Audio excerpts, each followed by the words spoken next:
voir le jeu? Oui. Ouais. On va regarder le jeu. Allez. Océane, est-ce que tu veux jouer toute seule? Non. Ou est-ce que tu veux quand même venir avec? Tu veux qu'on joue ensemble? Tu veux que moi je recule? Oui, un petit peu. Ok.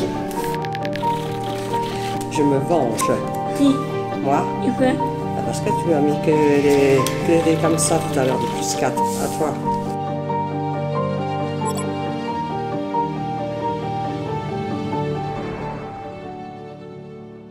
Le syndrome de Cornelia-de-Lange est une maladie génétique rare de sévérité variable. Un syndrome est défini par l'association de plusieurs signes.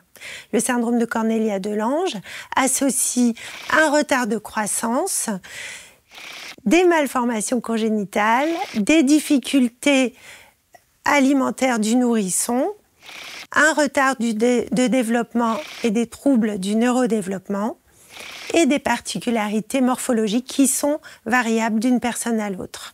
Les malformations congénitales sont fréquentes et parfois graves.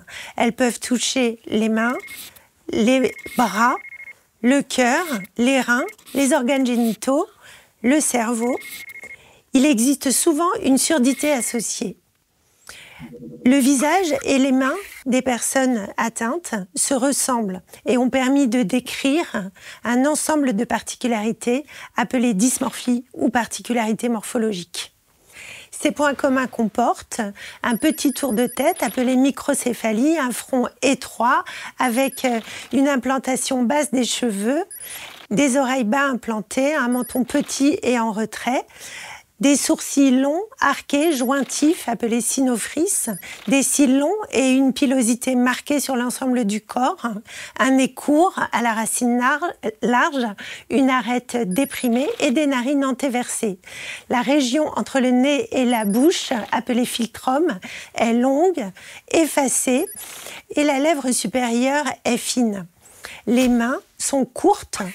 Le 5e doigt est court, incliné, appelé clinodactylie, et le pouce est court dans la partie du métacarpe. Le diagnostic est avant tout clinique sur la base des signes que nous venons de voir, mais pour comprendre l'origine de cette maladie, voyons maintenant quelques notions de génétique.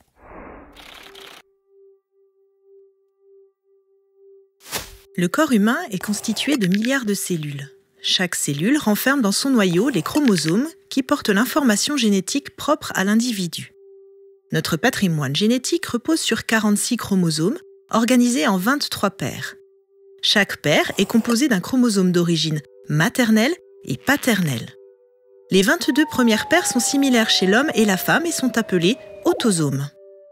La 23e paire, quant à elle, détermine le sexe de la personne. Les chromosomes sexuels chez la femme sont XX et ceux de l'homme XY. L'ensemble de notre patrimoine génétique est appelé génome. L'ADN qui constitue les chromosomes code pour environ 25 000 gènes. Ils contiennent les informations nécessaires au développement et au fonctionnement du corps. Les gènes présents sur les chromosomes non sexuels sont donc eux aussi présents en 2 copies, maternelle et paternelle.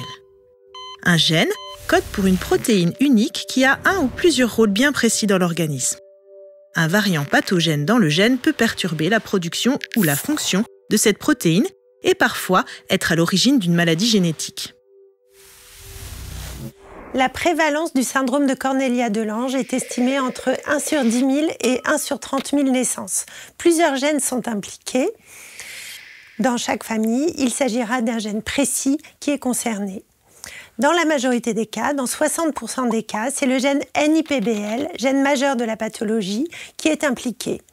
Dans d'autres cas, il s'agit des gènes SMC1A, HDAC8, RAD21, BRD4 ou SMC3.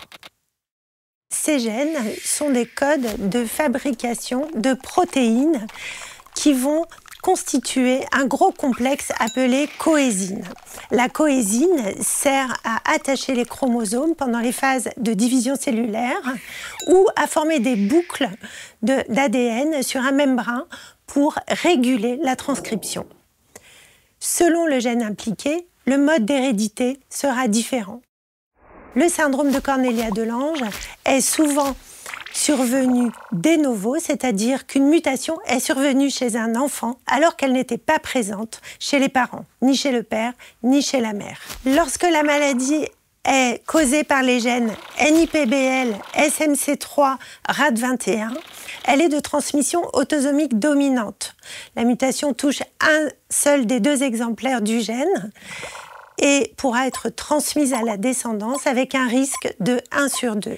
Lorsque la maladie est causée par les gènes HDAC8 et SMC1A, elle est liée au chromosome X.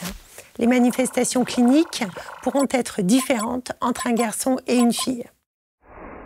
Dans certains cas, le gène est modifié uniquement dans certaines cellules de l'enfant. Le diagnostic peut être difficile, il s'agit d'une mosaïque et le diagnostic peut nécessiter un prélèvement de salive ou de peau. Vous l'avez compris, cette pathologie est donc complexe au niveau génétique.